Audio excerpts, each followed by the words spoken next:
So let's start this broadcast with some breaking news that's in fact just come in from the United States of America.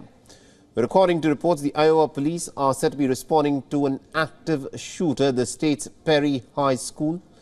Now, this is said to be about 65 kilometers northwest of Iowa's capital, Des Moines.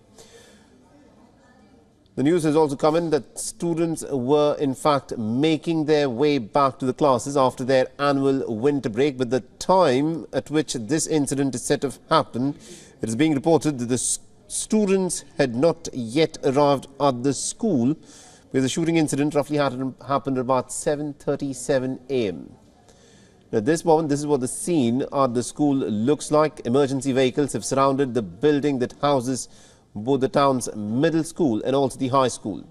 The local sheriff has hinted that there could be multiple gunshot victims. The shooting has come just days before the Iowa caucuses, which will kick off the 2024 Republican presidential primary process on the 15th of January. And to give us more updates on this, we're being joined in by our correspondent Susan Tehrani, who's joining us live from New York. And Susan, this is a pretty unfortunate incident. It's being said that the school had in fact reconvened after the winter break, and this incident of shooting has been reported.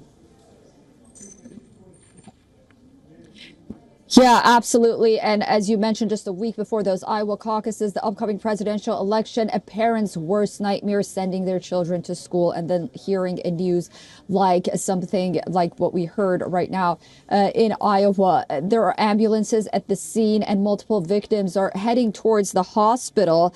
Mercury One Hospital spokesperson said that the victims of the shooting are being transported to the hospital, but they could not confirm how many victims they are. We also saw a brief police briefing on the incident. The police said that they've identified the gunman, but are not saying who that person is as of now. And talking about really the parents' worst nightmare, Erica Jolliffe told the Associated Press that her daughter, a ninth grader, sent a message to her mother that they were getting rushed from school grounds at around 7:45 a.m. in the morning. This mother is distraught at this point because she's also waiting to hear from her son, Amir, who is a sixth grader at the same school, and hopes that everyone is okay, including her son.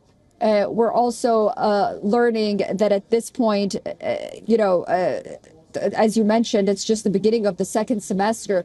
And we're learning more as we go that the FBI is now working with the Iowa police to get more updates, more information, and security as well.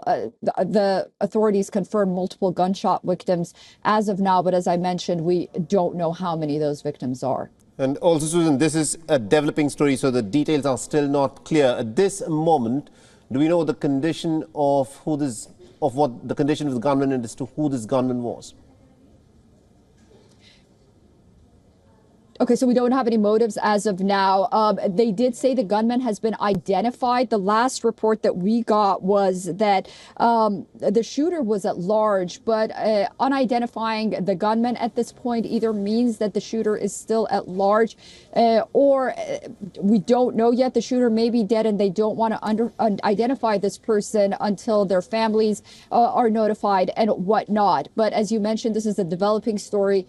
We have to see first what the motive was, who the gunman was, and also really, this state of the victims, how many victims are involved right now. We did hear that the first shooting may have happened as early as 7 a.m. So when this ninth grader left at 7:45, that's 45 minutes being inside the school, if that's correct.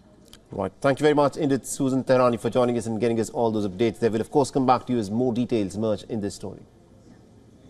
WION is now available in your country. Download the app now and get all the news on the move.